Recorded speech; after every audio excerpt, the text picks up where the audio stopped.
Hello everyone and welcome back to another video. In today's video we're going to be talking about what materials you're going to need to level up the brand new solo leveling characters. Of course, solo leveling is collaborating with the game next week. We'll have more info, of course, close to the time. They may even start to announce what characters we are getting during the teasers, which is sometimes what they do. But if not, once again, we'll find out the characters on Wednesday during the live stream. And then, of course, they're released on the game next Thursday. Depending on where you are, if you're in the west coast of the US, it'll also be Wednesday or release as well. But yes, what materials do you need? So, I'm going to assume they're SSR characters, solely because it's the easiest thing to assume. If I assume anything else, it's like, not really realistic. If are they going to be LR? Well, technically they could, but will they? Probably not. Are they going to be UR? No, I highly doubt they're UR. But anyway, here it is. These are materials you need to level 100 your characters. So the SA coins, it says between 48 and 63. What it is, if you're 6'6", it only costs you 48 SA coins. If you are 1'6", it costs you 63. The way to calculate how many you need is you do your current ult level minus the max ult level minus your current ult level, so 6 minus whatever your current ult level is, and that'll give you the amount of the Super Awakening coins you require. You just times that by 3. So if you're, for example, you're 3'6", right? You're missing 3 ult levels, you do 3 times 3, which gives you 9. 48 plus 9 gives you 57. Boom, there you go, that is the cost. That is what it will cost you to level up that character. Which is, it's okay. It's not too expensive. The most expensive thing, once again, if you are a newer player, will be the pendants and the OG and Belmouth core mats, because they are quite hard to farm. I'll have that posted on my community page if you guys want to screenshot it or keep it, whatever, like what I normally do whenever a collaboration comes out. So, characters-wise, who could we expect? Of course, Sung Jin-woo, main character, sort of what you would expect from a collab. Hunter Cha, who is like, I guess, the main female character sort of thing. She sort of takes the lead as the main female cast, at least that's in my opinion. And then for the third, this is where it gets a little bit odd. So, I'm not sure if this is just the first image that, of course, the person who's told us who it is, showed us or found online, but it said Solo Leveling Arise, which is the name of their mobile game, not the name of the anime. The name of the anime is just Solo Leveling. So, of course, unless we're collaborating with the mobile game, there's a lot more problems there. Mainly being that that game has a lot of original characters, so we could get a character that's not even from the show. Do I think we will? Probably not, solely because of incorporating a OC from one of your games as a collaboration from the IP into another game that's already got OCs, and it's based off another anime, is a little bit... It's a little bit ropey. I don't think it would go too well. I don't think they will. But for a third character, it's very up in the air. I don't think they'll do any of Shadow's... or Shadow's... Sorry, not Shadows. I forgot his name now. Sung Jin-woo's Shadows. I don't think they'll add any of Sung Jin-woo's Shadows as playable characters, solely because it doesn't really make sense. Personally, it doesn't make sense. Will we get an event boss? We should have an event boss. If it is Sung Jin-woo, it's going to be not very good because, well, you know, I think the past 2 collabs we've had, past 2 new collabs, which was Eminence Shadow and Tower of God, because Tower of God came out a year and a bit ago, year and a half actually, and it was, those are the 2 newest collabs we've had.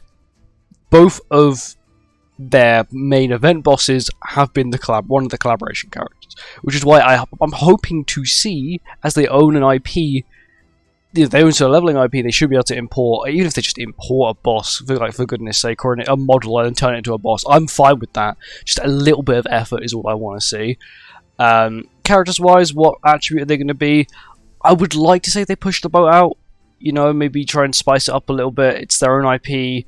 Maybe give them Dark attribute, and then give Hunter Cha Light attribute, and then boom, with the first Dark and Light collaboration characters. You know, a whole new thing, a whole big thing. You know, it's cool and all. Is it realistic they're going to do that? Probably not. They don't really seem like the type of development team to do that. You know, they're completely fine making a character like Millum, who can always hit type advantage even against Dark and Light characters, but they're too scared to make actual Dark and Light collaboration characters. It's kind of odd, but once again, I don't develop the game, and I feel like it kind of makes sense to release them as Dark and Light characters at this point. You know, you can't use them for Deerflaw 4 anyway, so does it really matter if they got an attribute or not? That's the only sort of content that does require an attribute, unless I believe you're playing extreme version of Demon King, which I've not played in years, so I don't really remember too much about it. But generally, it seems like it could be quite hype. Once again, the materials you're going to need are going to be quite expensive. If you are wanting to level up all of them, super SSR pendants wise, we're going to assume that all of them are SSR based. They do not go anything high, they don't go to LR, and they're not UR based. You're looking at about 99 SSR pendants. OG Demon Mats, you're looking at about 375. Belmouth Cores, you're looking at about 435-ish.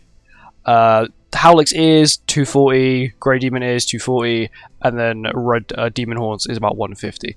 SA Coins, a little bit of a blurred line. That amount you see on screen does not include True Awakening. If you want to include True Awakening, you add an additional 36. So each character, let's just say you only get 1/6 and you want to True Awaken them, could cost you up to 99 Super Awakening coins, which is a full stack of Super Awakening coins. Of course, if you are not saved up on materials, I recommend you do. If you've got a bunch of time limit dungeon keys, wait till Sunday when it's half stamina, and then farm it, once again in preparation for this collaboration. Gear wise, we don't know what they're going to be. We have no leaks on the kit. We don't get any leaks on the kits because we'll find out on the stream what their kit is, but at the moment all we can really say is that I'm hoping the collab's going to be decent. It's their own IP, it's one of the most popular animes going at the moment. You know, if they screw this up, I feel like it's a big problem, because they own the IP, the show is super popular. I feel like it will send a bad message to other IP owners when Netmarble will, you know, come knock and say, hey, yeah, we want to collaborate with you. They'll be like, not really. You don't really treat your collaborations quite well, and they're pretty mediocre. And because once again, publicity. If we don't like it, the players, it doesn't get good publicity. Emerson Shadow Banner was sort of like that. They kind of screwed up, I'm not going to lie. They've added 3 characters instead of 4, which was a huge no-no. It's the first collab that wasn't their own IP where they've done that.